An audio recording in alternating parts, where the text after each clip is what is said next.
দর্শক, আপনারা যেখান থেকে দেশ রূপান্তরের সঙ্গে যুক্ত রয়েছেন সবাইকে স্বাগত। আমরা আপনাদেরকে দেখানোর চেষ্টা করছি দীর্ঘ 42 দিন পর্যন্ত আন্দোলন সংগ্রাম কর্মসূচি চালিয়ে যাচ্ছেন 3 বছর করোনা ক্ষতিগ্রস্ত ক্যাডেট বঞ্চিত যে সকল শিক্ষার্থীরা রয়েছেন তারা জাতীয় প্রেস ক্লাবের সামনে অবস্থান করে দীর্ঘ 42 দিন পর্যন্ত এই কর্মসূচি তারা চালিয়ে যাচ্ছেন। আমরা আপনাদেরকে জানিয়ে রাখতে চাই, এখান থেকে বিক্ষোভকারীরা যেমনটি বলেছেন যে বারবার তারা শিক্ষা মন্ত্রণালয়, শিক্ষা সচিব থেকে শুরু করে প্রধান উপদেষ্টা বরাবর তারা লিখিত অভিযোগ জানিয়েছেন এবং তাদের যে দাবি সেটি তারা জানিয়েছেন। এখনো পর্যন্ত সরকারের পক্ষ থেকে কোনো ধরনের সুরাহ না আসার কারণে আজকে তারা একটি বিক্ষোভ কর্মসূচি ডাক দিয়েছেন। বিকাল 3টার সময় যমুনা অভিমুখী হয়ে তারা এই জাতীয় প্রেস ক্লাবের সামনের থেকে যাত্রা শুরু করবেন এমনটি কিন্তু তারা জানিয়েছেন।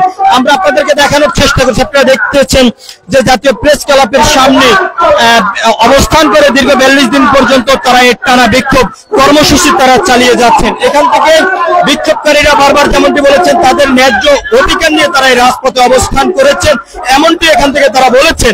আমরা আপনাদেরকে জানিয়ে রাখতে চাই, কিছুদিন আগে তারা সচিবালয় অভিমুখে যাত্রা শুরু করলেই শিক্ষা ভবনের সামনে অবস্থান করে কিন্তু তারা একটি বিক্ষোভ কর্মসূচি করেছেন, তবে পুলিশ তাদেরকে ব্যারিকেড দিয়ে সেখানে আটকে দিয়েছেন এবং তারপরে পুলিশ তাদেরকে বারবার রিকোয়েস্ট করেছেন সেখান থেকে সরে যাওয়ার জন্য, তবে তারা না সরার কারণে তাদের উপরে জল নিক্ষেপ করা হয়েছে এবং তাদের উপরে লাঠিচার্জ করা হয়েছে, শারীরিকভাবে নির্যাতন করা হয়েছে এমনটি কিন্তু তারা অভিযোগ করেছেন। আমরা এখানে কথা বলবো আজকে যে আন্দোলনের যে সমন্বয়ক রয়েছেন, আমরা তার সাথে কথা বলবো। আপনার কাছ থেকে জানতে চাই, আপনারা তো অনেকবার সচিবালয়ে গিয়েছেন, যাওয়ার পরে কি আশ্বস্ত করেছে আপনাদেরকে সচিবালয় থেকে বিষয়টি বলবেন? সচিবালয়ে যাওয়ার পরে আমরা জনপ্রশাসন সংস্কার কমিশনে প্রথমে আমরা স্মারকলিপি দিয়েছি। সেখানে তারা বলেছে যে আমাদের বিষয়টা নিয়ে কি কাজ হচ্ছে। প্রথম দিন আমরা আমাদের দাবিটার কথা বলার আগেই তারা বলে যে আমাদের এই বিষয় নিয়ে কাজ হচ্ছে। ঠিক কি কাজ হচ্ছে, আমরা কি দাবি করেছি সেটা তারা জানেই না, না জেনেই তারা কিভাবে এটা নিয়ে কাজ করছে আমাদের বোধগম্য নয়। তারপরে আমাদের এবং জনপ্রশাসন সংস্কার কমিশন আমরা 3 বার গিয়েছি, সেই জনপ্রশাসন মন্ত্রণালয়ে আমরা 3 বার গিয়েছি। সেখানে তৃতীয় দিন যখন আমরা গিয়েছি আমাদের সাথে অনেক দুর্ব্যবহার করে আমাদেরকে বের করে দেওয়া হয়েছে। আমাদের কথা তো শোনেনি, বরং আমাদেরকে অপমান করে বের করে দিয়েছে।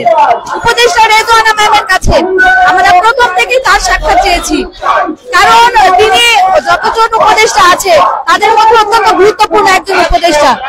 তো তার কাছে আমরা অনেকবার শিডিউল নিয়ে তার কাছে গিয়েছি, কিন্তু তার সাথে আমরা দেখা করতে পারিনি।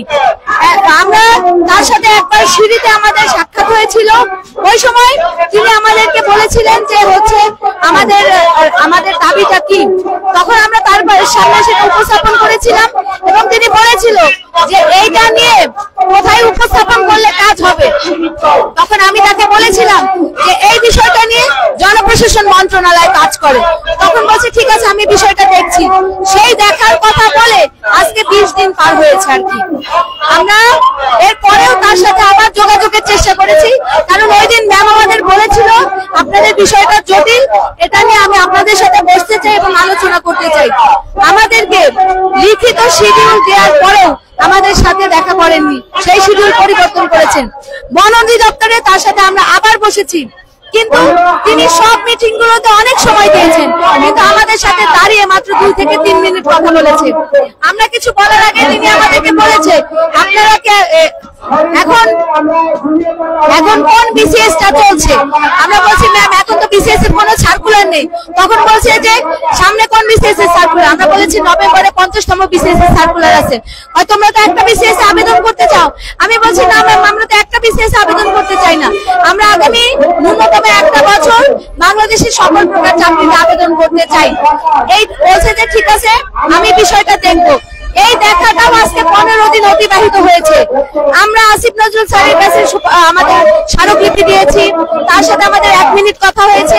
সেখানে তিনি বলেছে যে এই দাবিটা যদি বাস্তবায়ন করা হয় তাহলে আবার একটা আন্দোলন হবে। হবে। দেখুন 35-এর আন্দোলন আজকে 13 বছর যাবত চলছিল, সেখানে কি কোনোদিন আপনারা কোনো আন্দোলন দেখেছেন এর বিরোধিতা করে? কোনো আন্দোলন কিন্তু রাজপথে আমরা দেখি নাই।